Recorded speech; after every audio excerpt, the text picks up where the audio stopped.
Hey, how you doing today? It's Ian Henderson. The little lower third says so. And I'm writing a 30 book sci-fi series, episodic murder mysteries in space. So, what are we talking about today? Well, it's a viewer request video. Amazing. I need more of those, so bring them on because I have no idea what people actually want to hear from me. Today's is from Jess Writes a Book.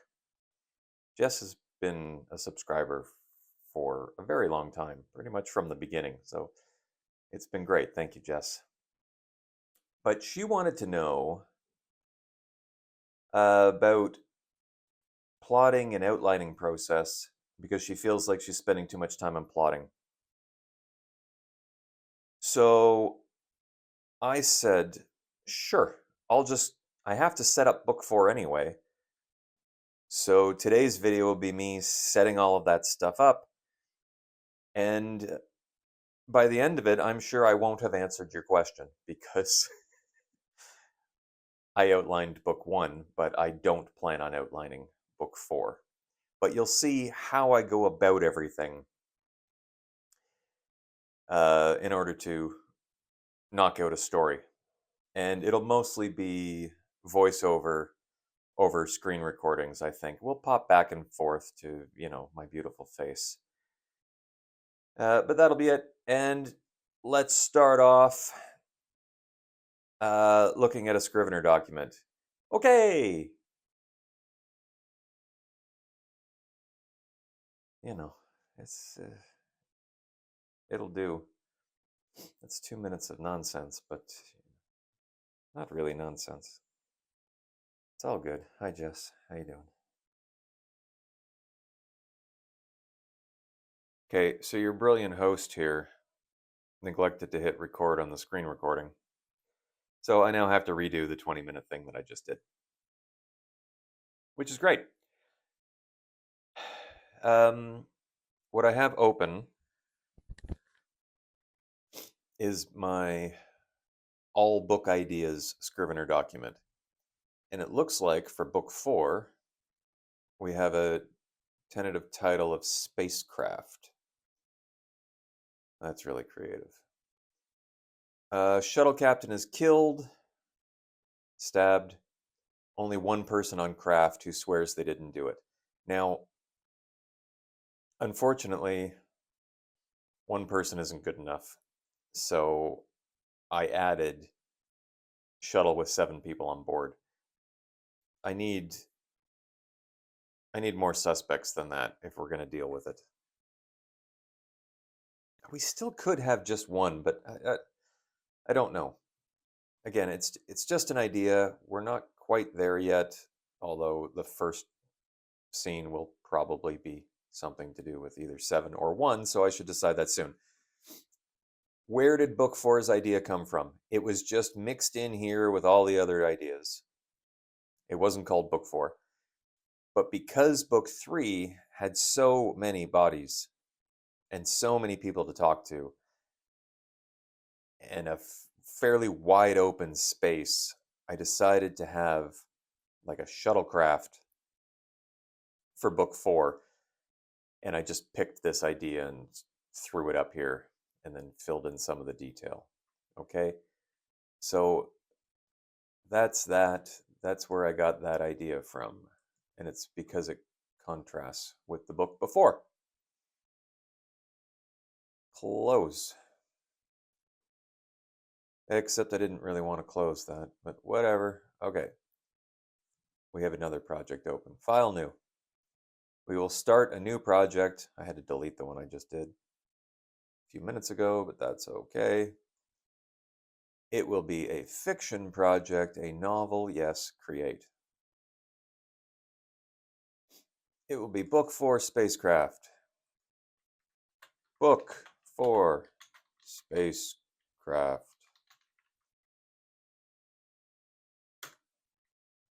I could have a capital C and it'd be kind of like Minecraft. Great. Novel format about this template, blah, blah, blah. Research.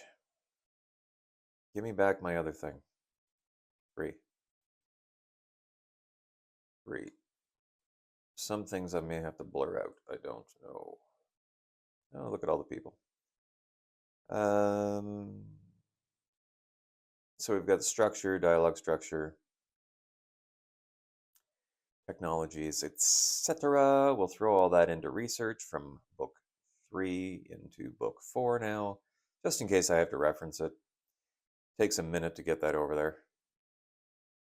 Anyway, within here we have our structure document.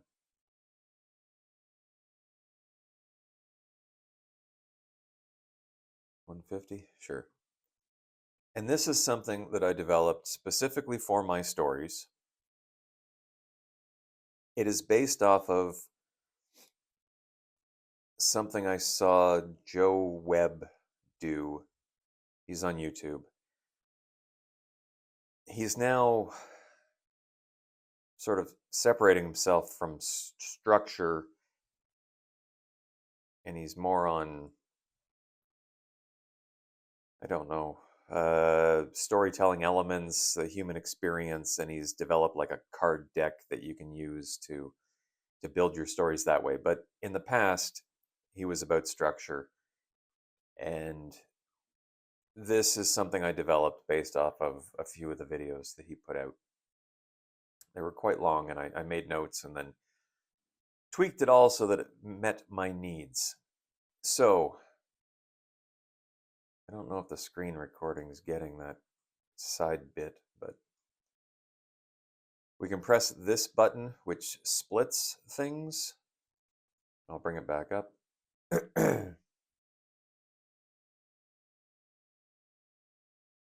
I would like this to be that. That can stay and be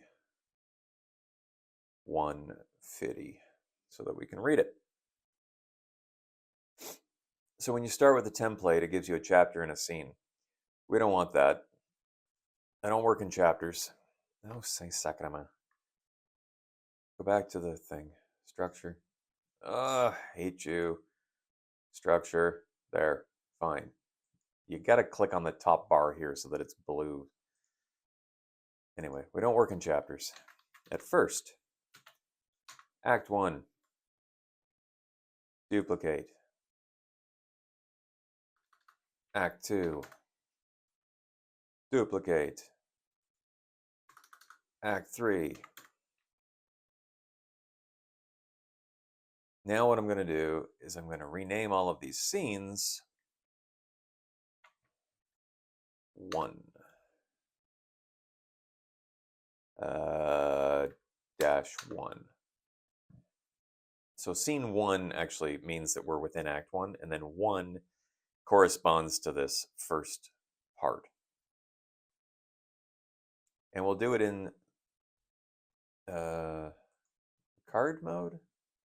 It doesn't really matter what we do it in, but duplicate 2, great. This may take a minute, and then we'll take these things and we'll put them in the titles. Give me a sec.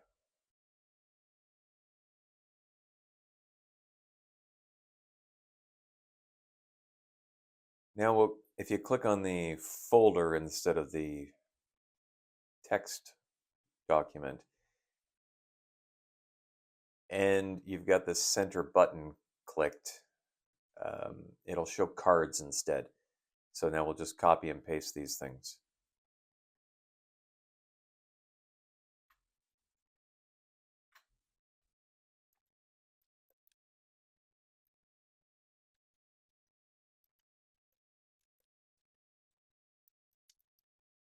Great, that's all done now.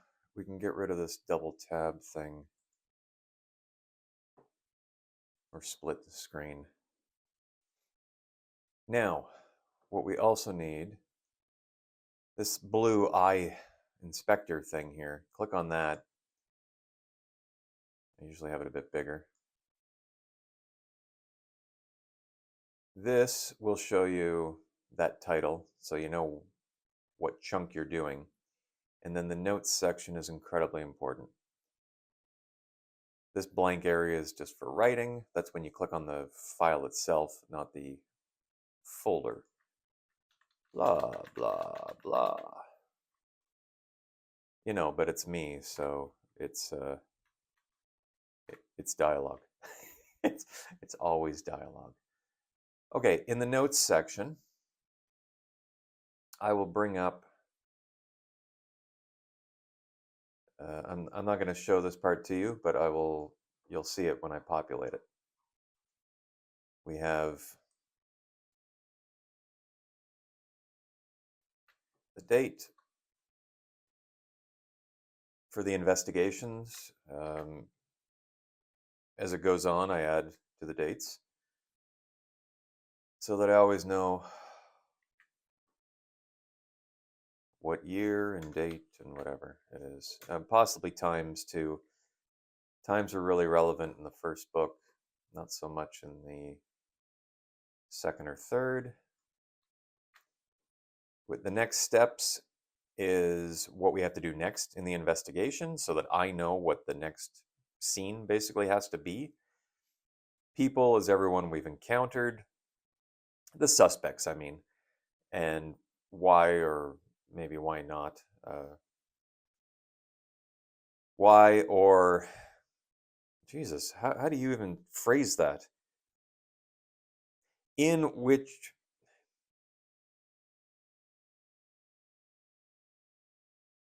in what ways they might be guilty or have alibis so they can't possibly be guilty. Evidence collected, fine, that's, physical evidence or data. So we're always referring back to that. Comment on at some point. These are interesting things that may not actually be evidence, but are like, cause you to raise an eyebrow, that I want to make sure are mentioned in the story by the investigators. And then we have general notes, which is sort of the names of places, some things I just want to remind myself of. Like, yes, I could go into like places or characters or whatever over here under research. But I like having it in the notes section because it's a faster reference for me. And then we have Miles's theory, which is what people making noise upstairs, which is what our head investigator thinks is going on. Okay. Now, these scenes that I have written here, 1, 1, 1, 2, they won't necessarily be the only scenes. And I'll show you without spoiling if I can. Sure, whatever. You can have the first line. This is book 3. I don't have that stuff in the notes yet because I actually just came up with that midway through this. But as you can see, we have scene 1, 1. Okay, so that stayed true. Then we have scene 1, 2, 1, 2, B, C, D, E. So I'll make new scene sub-scenes. I mean, they're all scenes, but I label them with the letters of the alphabet. And some have way more than others. Like L, M, N, Q, R, S. Like we get up to S for some of these. Because this life of the victim, or whatever the structure point is, it could be huge. Like there might be 50 scenes. Well, hopefully not 50. 26? How many letters of the alphabet are there? 26, I think. Guys, it's been a long time since I've had to know that. Okay, a few other things I wanted to mention. Word.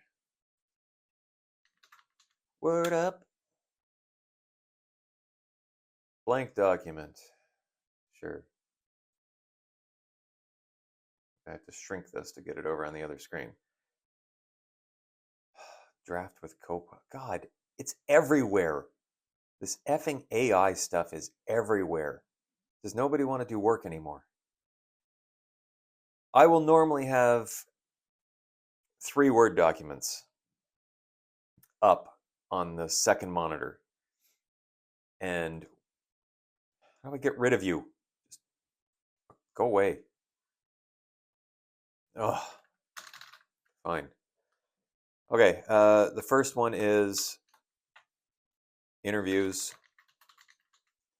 And any interviews that we do, I'll copy and paste into this Word document so that I can have a quick reference for those. So that if we subsequently interview or we have our sort of team meeting, which happens a lot, mostly to refresh the reader's mind on what's going on in case they took a little bit of a break in between chapters.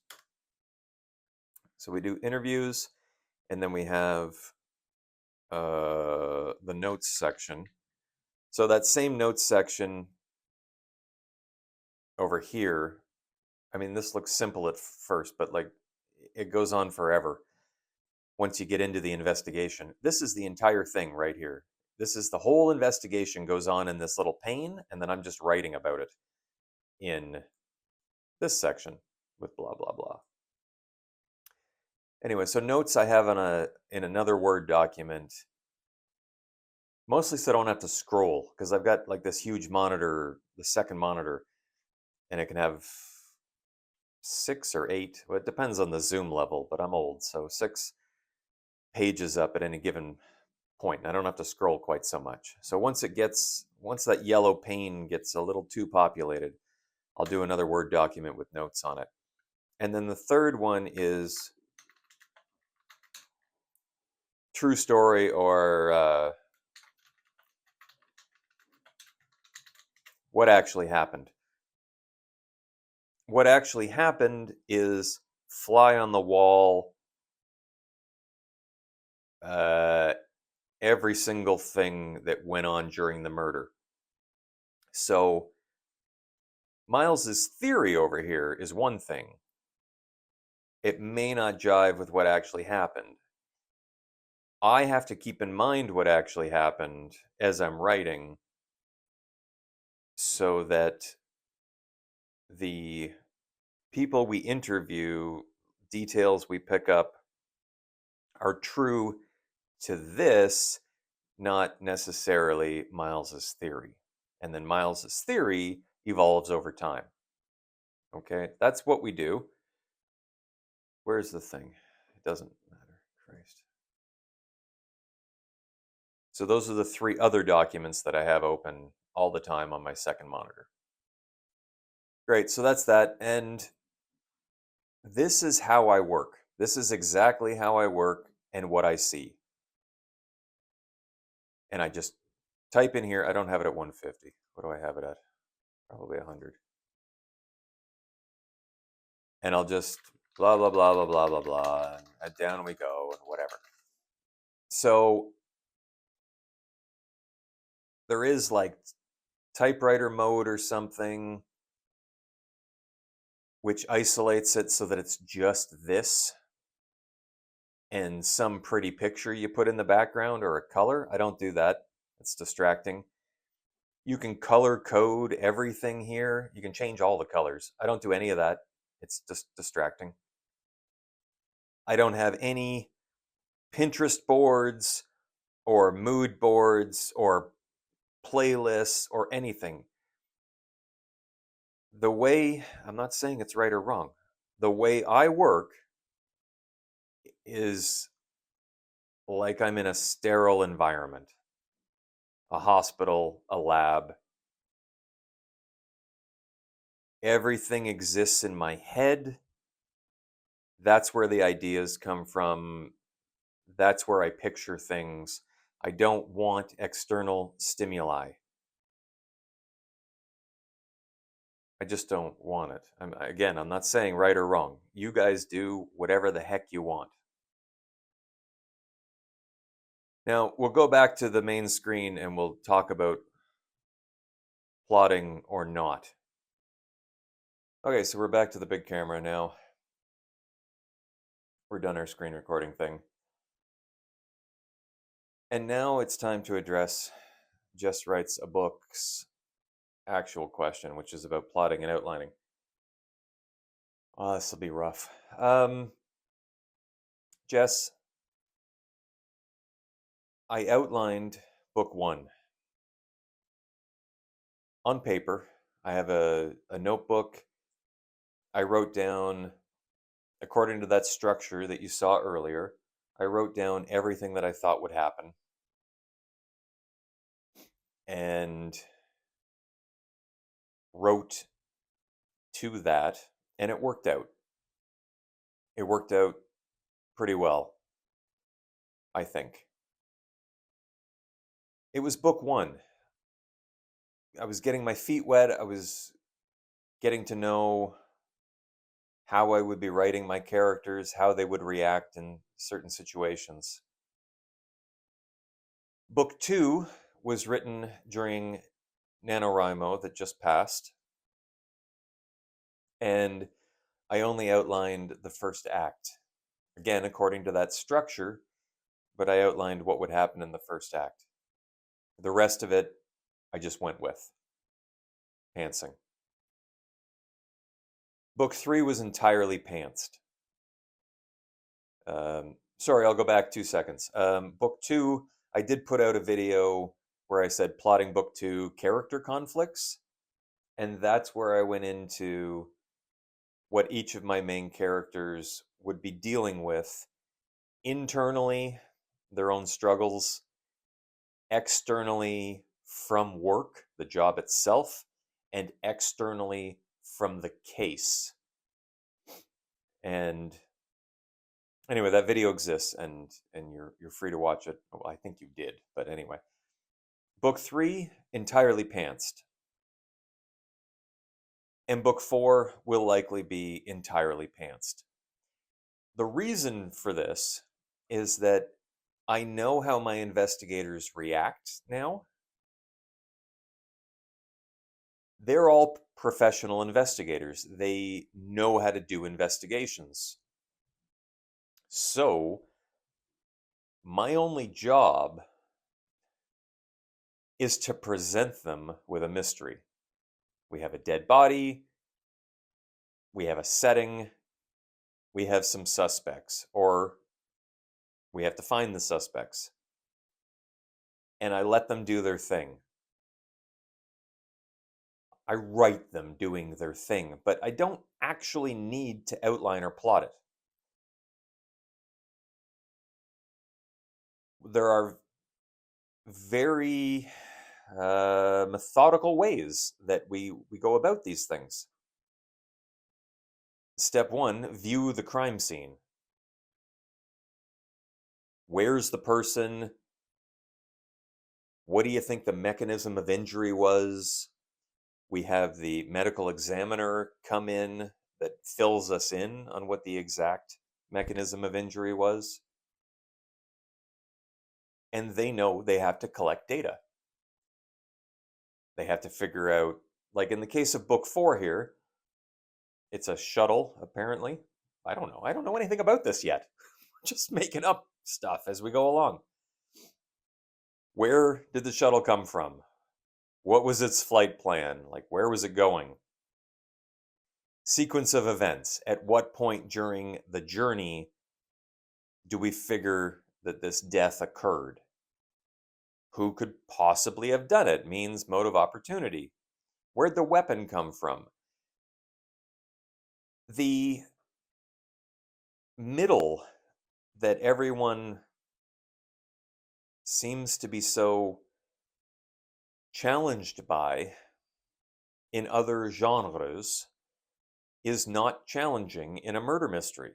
That's where all of the data collection and interpretation, analysis, that's where all of that takes place.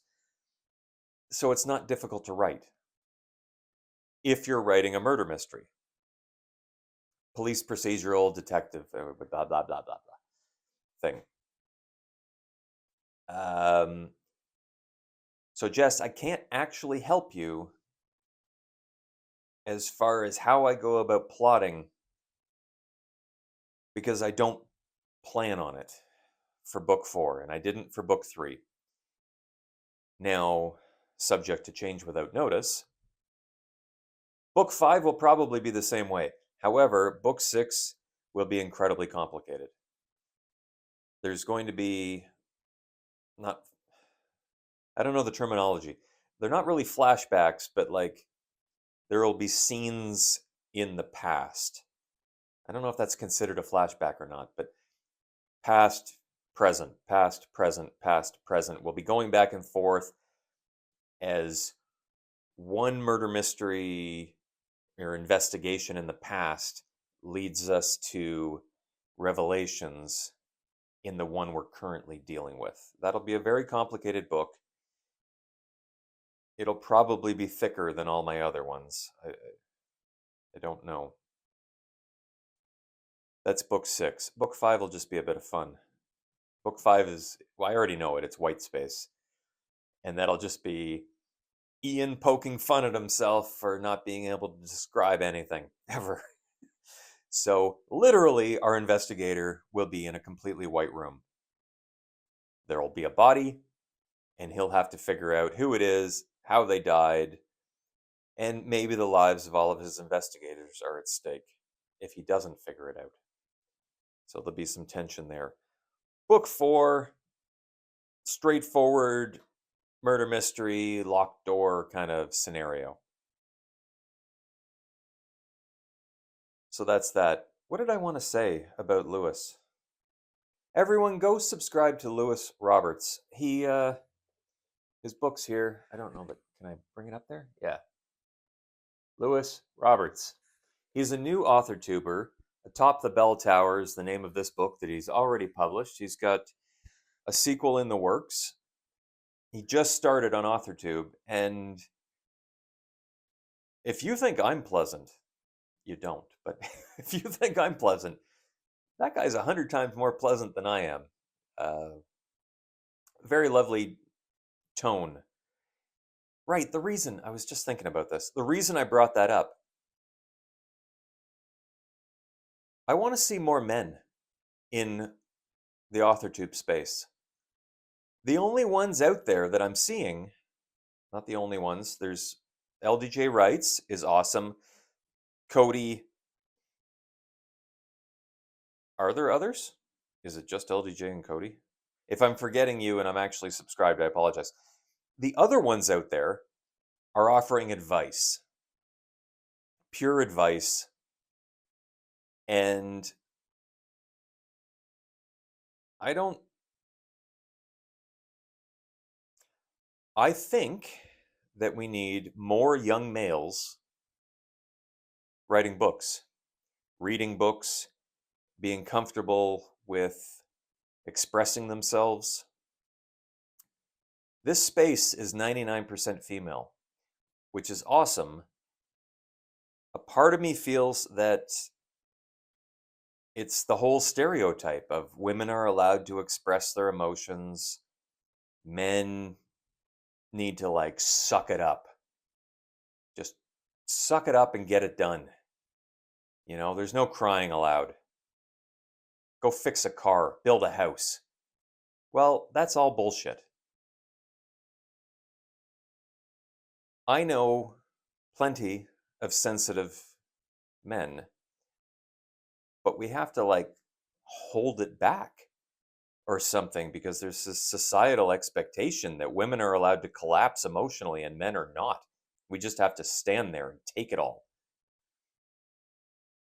My solution to this is bring more men into the writing space.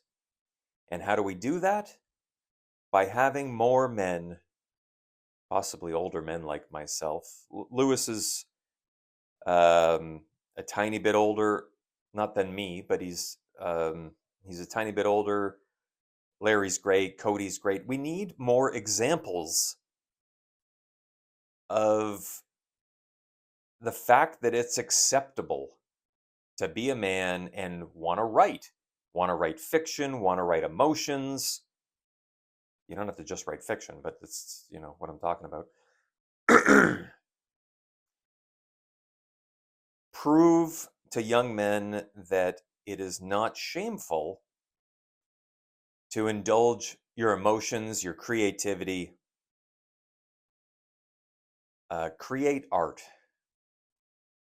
It doesn't all have to be sports and mechanics and stuff. If you're great at mechanical engineering, knock yourself out.